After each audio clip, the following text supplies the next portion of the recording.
Nah, ini juga kadang mungkin beberapa orang tua di luar sana juga merasa kesulitan ya dengan pola parenting yang saya lakukan kepada anak saya ini bener nggak sih, sesuai dengan yang karakter dia nggak gitu ya. Menurut kamu orang tua kita parenting secara umum di Cirebon nih gimana nih? Kan kebanyakan orang tua, mohon maaf, di luar sana kan mungkin pengen yang terbaik dari anaknya. Banyak ya anak-anak yang lebih nyaman gitu cerita ke orang lain, apalagi cerita ke temennya dibanding cerita sama orang tuanya sendiri. Kita nggak bisa menyalahkan semua orang tuh sama, itu sesuai gimana individu personal dia. Gen Z itu tidak seburuk itu loh, mereka juga punya kelebihan. Kita juga pastinya berprestasi kok di bidang lain juga, nggak melulu kayak FOMO, gaya-gayaan, ikut-ikutan. Itu kita tidak seperti itu semuanya.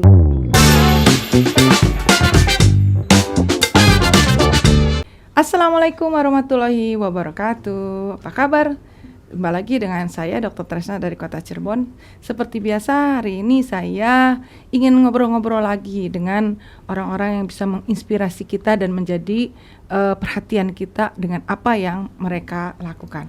Bersama saya hari ini tampil dari perwakilan dari Forum Anak Cirebon. Seperti yang kita tahu, Forum Anak Cirebon dibagi dalam 5 klaster, dan tampil di sini ada perwakilan dari salah satu klaster di antara 5 tersebut. Biarkanlah kita lihat perkenalan mereka. Silakan. Baik, sebelumnya perkenalkan, nama saya Bening Lanayu yang biasa dipanggil Bening, dan saya sebagai koordinator dari klaster 2 yaitu lingkungan keluarga dan pengasuhan alternatif. Halo semua, perkenalkan nama aku Rifda Fajriyah, bisa dipanggil Rifda. Aku di FAC sebagai pengurus aktif klaster 2. Tadi apa tadi? Tugas dan fungsinya apa? Karena klaster 2 ini tentang lingkungan keluarga dan pengasuhan alternatif. Lingkungan keluarga dan pengasuhan alternatif. Ya. Itu agak aneh tuh buat saya. Oh iya. Di klaster ini kita membahas tentang pencegahan perkawinan anak, Bunda, dan juga ada pengembangan anak usia dini holistik dan integratif atau biasa disebutnya PAUD HI, dan juga kita melakukan pengembangan kayak sarana dan prasarana yang ramah anak di ruang publik. Pendidikan apa tadi? Tuh, alternatif dan lingkungan keluarga dan pengasuhan alternatif. Ya, itu. Ini yang paling penting. Kamu tahu nggak? Kan paling penting orang tua ya. Iya. Berarti kita dan lingkungan sekitar. Betul, Bunda. Menurut kamu orang tua kita parenting secara umum di Cirebon nih gimana nih? Siapa dulu yang mau jawab? Oke. Kalau menurut aku, Bunda, keluarga kan kayak kelompok sosial pertama dan paling dekat sama anak ya, Bunda. Jadi anak itu sehari-hari sama keluarga, dan disitulah peran orang tua atau parenting, pola asuh orang tua itu sangat penting, karena dari pola asuh orang tua itu bisa membentuk suatu karakter anaknya, bisa merubah pola pikir anaknya, bahkan bisa membentuk sifat anaknya gitu. Ya, itu sangat penting ya. Penting sekali. Kenapa sangat penting? Karena itu tadi, karena keluarga adalah ruang lingkup yang paling dekat sama anak dan yang paling sering. Jadi si anak itu bakalan terbentuk dari keluarga, dari pola asuh. Karena makanya itu parenting yang bagus itu penting. Iya, jadi peran orang tua tuh ya sangat penting. Iya, menurut kamu nih orang tua nih, bagaimana mereka mencari informasi cara parenting yang baik kepada anak-anak? Nah, ini juga kadang mungkin beberapa orang tua di luar sana juga merasa kesulitan ya dengan pola parenting yang saya lakukan kepada anak saya ini bener nggak sih, sesuai dengan yang karakter dia nggak gitu ya. Jadi solusinya buat orang tua di luar sana, upaya yang bisa dilakukannya adalah bisa baca buku-buku tentang parenting, mungkin juga ngikutin workshop atau ikut kursus parenting, dan juga mencari informasi-informasi lainnya di internet, atau bahkan bisa konsultasi juga kepada para ahli. Jadi untuk meyakinkan para orang tua itu betul tidak parentingnya, mereka tidak boleh berhenti belajar ya. Iya, betul. Terus aja bagaimana mencari metode parenting yang baik untuk anak-anaknya. Betul, benar. Karena dengan dengan mereka betul, parentingnya tentu akan menghasilkan anak-anak yang baik ya, yang sesuai dengan harapan. Iya. Nah, yang diharapkan sendiri atau standar-standar dari Forum Anak Cirebon ada nggak gitu? Maksudnya ada kriteria gitu nggak? Mungkin dari saya untuk pola parenting nih yang dilakukan dari orang tua kepada anak-anaknya, kan kebanyakan orang tua, mohon maaf, di luar sana kan mungkin pengen yang terbaik dari anaknya. Mungkin orang tua memiliki keinginan nih, saya pengen dong anak saya jadi ini, misalkan jadi dokter, jadi pengusaha, tapi sedangkan anak itu tuh tidak memiliki potensi di bidang tersebut, ya kan? Mungkin anak itu juga merasa ke-pressure atau memiliki kesulitan untuk menggapai impian orang tua tersebut. Jadi harapan dari saya buat orang tua, pahami anak-anaknya, jangan kayak menuntut harus ini dan itu, tapi kenalilah potensi anak-anaknya dan selalu support potensi tersebut. Itu sih sedikit curhat ternyata. Tapi memang sebaiknya demikian ya. Iya, betul. Dan ternyata kan katanya ada pepatah mengatakan, dalam laut bisa diduga, dalam hati siapa tahu. Dan aku juga tidak tahu anak aku maunya apa kan gitu kan. Iya.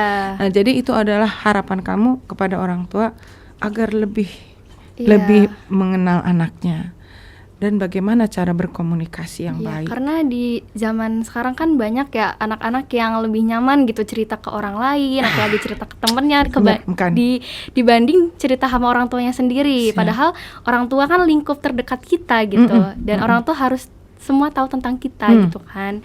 Oke. Komunikasi itu dua arah. Iya. Setuju? Setuju. Oke. Kalau kalian menuntut orang tua saja yang begitu, kalian pun harus tetap mencoba untuk membangun komunikasi tersebut. Menurut kamu gimana komunikasi yang baik yang kamu inginkan, atau yang baik lah, yang bisa, saya tuh nggak menyelami remaja ini maunya seperti apa. Menurut kamu sendiri komunikasi yang diharapkan orang tua dengan kamu gimana? Kalau menurut aku sendiri ya Bunda, komunikasi yang baik itu berarti saling mendengarkan. Jadi kayak orang tua itu gak melulu menuntut harus ini harus itu kepada anaknya. Jadi tuh coba dengerin apa yang anaknya mau, coba dengerin apa yang anaknya pengen gitu loh. Jadi saling bertukar pikiran aja biar di situ nggak saling ada miskomunikasi gitu. Kalau misalnya ada miskomunikasi kan jadi gak enak juga di anaknya, kok aku kayak dituntut gitu ya gitu jadinya. Kalau bagus itu aku masukkan juga. Jadi saling mendengar. Saling mendengar. Jadi tidak melulu anak yang harus dengerin orang tua. Jadinya terbuka si anak tuh. Iya. Orang tua pun harus mau mendengar anak. Betul. Memberi. Itu yang lebih penting, Bunda. Meluangkan waktunya untuk mendengar. Kalau bisa didengar, kamu maunya apa, kan gitu kan? Aku maunya begini, jangan gitu. Jadi orang tua jangan, kamu harus ini, kamu harus itu, nggak boleh gitu kali ya. Jadi sekarang sudah nggak zaman ya. Zaman kalian masuknya gen apa nih? Gen Z ya. Kamu masuknya Gen Z. Kan Gen Z tuh notabene kayaknya ada negatifnya juga nih ya. Aduh, nyeremin gitu ya, Gen Z seperti ini gitu. Nah, ini keluar dari konteks ya. Gen Z nih, ini saya seorang orang tua ya, kalian kan Gen Z. Menurut kalian apakah stigma Gen Z yang menurut orang katanya beginilah, begitulah, apakah bisa diperbaiki atau bagaimana? Stigmanya tuh kan anak Gen Z tuh tidak tahan banting, manja, mudah putus asa, keras kepala, FOMO. Aduh, dan lain, apa sih FOMO tuh singkatannya? Ya pokoknya kayak gitulah. Kayak ikut-ikutan. Masa sampai dicap begitu? Nah, menurut kamu apakah benar seperti itu, atau ada positifnya atau ada negatifnya? Sebenarnya nggak semua disalahkan ya Bunda, soalnya mungkin di setiap gen itu ada kelebihan dan kekurangannya. Terus di Gen Z itu sebenarnya nggak semuanya kayak gitu, soalnya kan ada beberapa orang juga kayak ternyata dia punya keinginan juga. Terus kita nggak bisa menyalahkan semua orang tuh sama, itu sesuai gimana individu personal dia. Jadi nggak bisa kayak dia nggak bener jadi sebenarnya nggak bener gitu loh. Iya, jadi emang sesuai individu masing-masing. Mungkin juga karena pola parentingnya juga kali ya. Karena pola parentingnya bagaimana membentuk anak tersebut.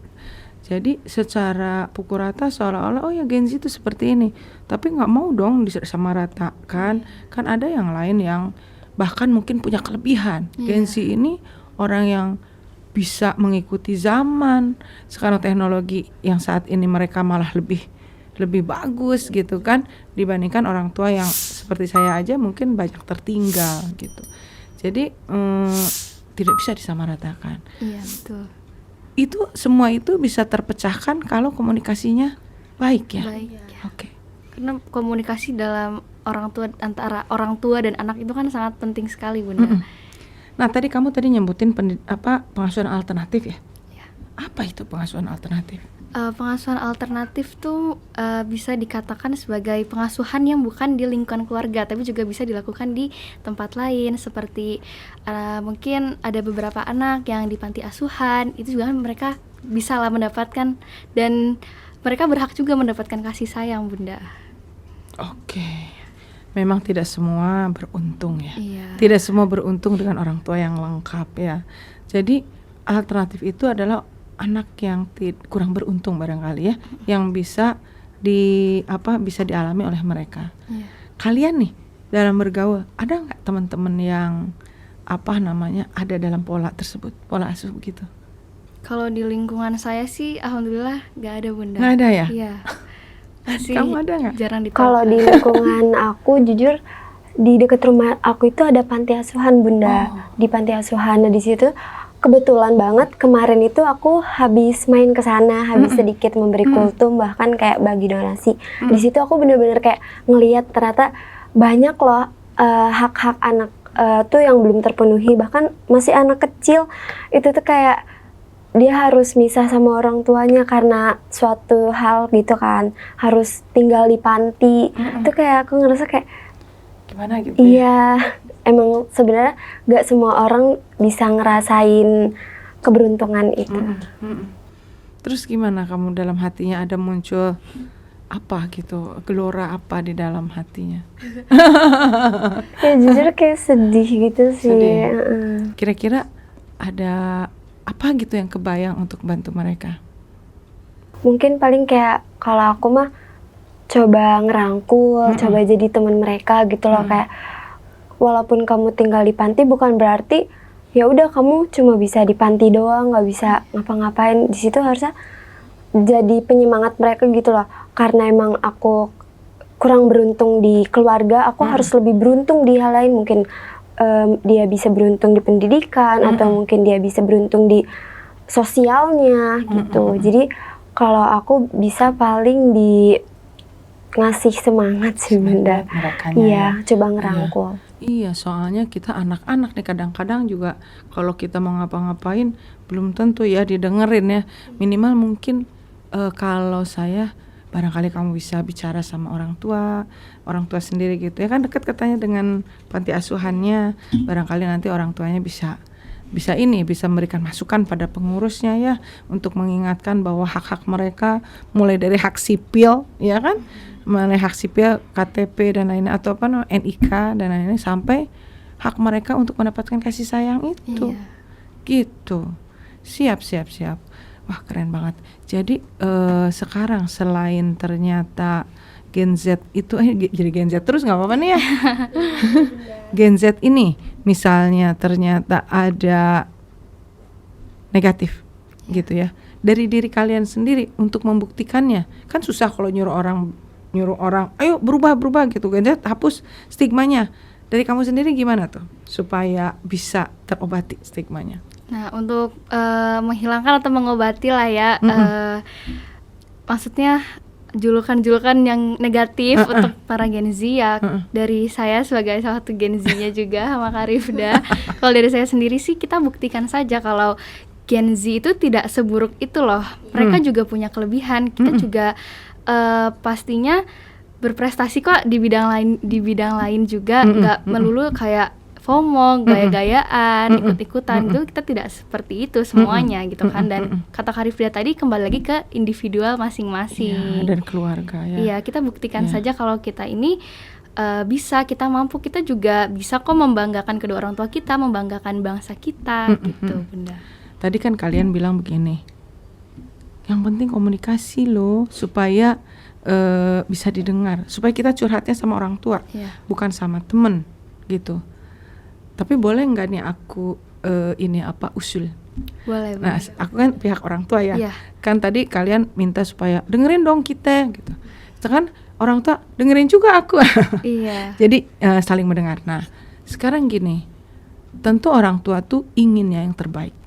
Kadang-kadang orang tua tuh terasa saklek gitu ya. Padahal orang tua tuh ada rasa supaya anak-anak itu ada di dalam koridor. Tentu anak tuh dibebaskan, tapi asal dalam batasan koridornya tetap baik, tentu diizinkan. Kalau fase saya gitu, versi orang tua, saya sebagai orang tua, silahkan berkreasi, silahkan gitu. Tapi tolong anak-anak juga menjaga kepercayaan ini. Iya, betul. Dan kebanyakan anak-anak juga melanggar kepercayaannya, itu yang ya bisa menyebabkan orang tua juga marah, malah nggak percaya lagi sama sama anak-anaknya. Betul. Iya. Jadi orang tua teh sudah memberikan kepercayaan, tahu-tahu dilanggar. Iya. Gitu. Tapi kan susah, kita mau merubah semua anak kan sempurna, susah. Yang penting diri kita sendiri ya. Betul. Diri kita sendiri sudah bisa melakukan yang terbaik. Tapi jangan lupa loh, tetap orang tua tuh tetap yang harus Iya, pasti Bun. tetap yang didengarkan, karena bagaimanapun agama kita kan menyuruh itu ya. Iya. Menyuruh tetap menghormati orang tua yang lebih tua. Iya. Orang yang lebih tua pun kita harus hormati, apalagi orang tua kita. Gitu, jangan mentang-mentang dengerin sih kita, dengerin ya, salah juga Iya, itu gitu. salah juga. Tentu berbahasanya, Bun dengerin sih Bun, kita maunya apa gitu. Iya. Nanti kan orang tua akan ngobrol, Bun jangan gitu sih, ntar ya kan gitu. Kitanya berusaha. Kalaupun ternyata orang tua kita ini agak keras, tentu kalian jangan putus asa ya. Iya. Jangan putus asa, karena kan orang tua juga tidak sempurna. Iya. Mungkin sibuk, mungkin lelah. Jadi pada saat waktu yang ngobrol ternyata tidak pas, tapi mungkin karena waktunya aja yang kurang pas. Mungkin sedang sibuk itu. Cari waktu yang tepat, kemudian ngobrol supaya persoalan yang ada di kalian itu bisa terselesaikan. Gitu. Iya. Bunda, aku boleh cerita sedikit tentang Boleh. pengalaman aku buat mungkin menginspirasi orang-orang tua di luar sana dan teman-teman juga nih. Boleh, silakan. Jadi Gimana tuh? kalau aku sama mama aku setiap pulang sekolah aku pasti ditanyain sama mama aku kayak ada apa, ada kejadian apa hari ini di sekolah, bagaimana harinya, apakah menyenangkan atau ada nggak sih hal yang tidak menyenangkan dan apa, barangkali mama bisa ngasih solusi gitu. Dan itu kan kadang kita sebagai anak kan suka gengsi ya Bunda buat cerita duluan ke orang tua gitu. Dan tapi mama sudah ngerti gitu, dan ini juga mungkin menginspirasi orang tua di luar sana untuk inisiatif nanya ke anaknya nih gitu. Dan kita sebagai anak juga kan pasti cerita ke orang tua gitu kan. Kalau ada komunikasi yang efektif seperti itu juga pasti mendorong kita untuk selalu cerita ke orang tua. Dan ketika kita sudah mendapat solusi dari mereka, kita juga boleh mendengarkan masalah dari mereka juga. Iya. Orang tua juga mau cerita apa? Iya, nanti kita gantian kita bertanya, iya, kalau mama gimana nih hari ini gitu. Jadi kita saling deep talk aja gitu. Atau sebelum tidur pillow talk gitu, bisa dilakukan. Keren. Oke, aku terima. Sebagai orang tua aku terima usulannya. Kamu ada usulan? Kalau aku sih jujur orang tuanya udah biasa aja sih Bunda. Jadi kayak mungkin ya itu sedikit perasaan aku yang kurang didengar kali ya. Jadi makanya aku kadang suka nyari kenyamanan di luar gitu ya. Terus karena mungkin orang tua aku juga nggak ada salah satunya, jadi agak yang satu laginya tuh di keluarga yang satunya gitu. Jadi akunya juga agak bingung sendiri tuh Bunda kalau nyari teman cerita gitu. Kadang aku lebih betah di luar, makanya aku tuh nyari kesibukan di luar gitu. Aku tarik napas. Nah itulah ternyata ada menjadi salah satu contoh ya. Kita berteori bahwa parenting atau kehidupan rumah tangga, ternyata kan kamu sendiri bercerita bahwa ada yang kurang beruntung. Mungkin itu adalah contoh ya. Alhamdulillah banget walaupun kamu kurang beruntung, mohon maaf ya, tapi kamu ada di dalam koridor. Ya kan, menjadi pengurus FAC itu kan banyak positifnya. Jadi walaupun kamu kurang beruntung dibandingkan dengan yang lain, kamu bisa menempatkan diri dalam koridor yang baik. Alhamdulillah nih, saya ikut bersyukur ya kamu bisa begitu. Tidak kemudian lari mencari pelarian ke sana, pelarian ke sini. Untung kamu bisa mencari circle yang baik. Kamu sebagai temennya harus temenin ya. Pasti, Walaupun Bunda. bukan, jadi gini, mohon dikoreksi. Kalau kamu mencari kenyamanan di luar, karena kamu di sini tidak dapat, karena mohon maaf kurang beruntung. Kalau yang dimaksudkan kurang tepat adalah di sini ya lengkap, orang tuanya ada, tapi kamu tetap nyari di luar.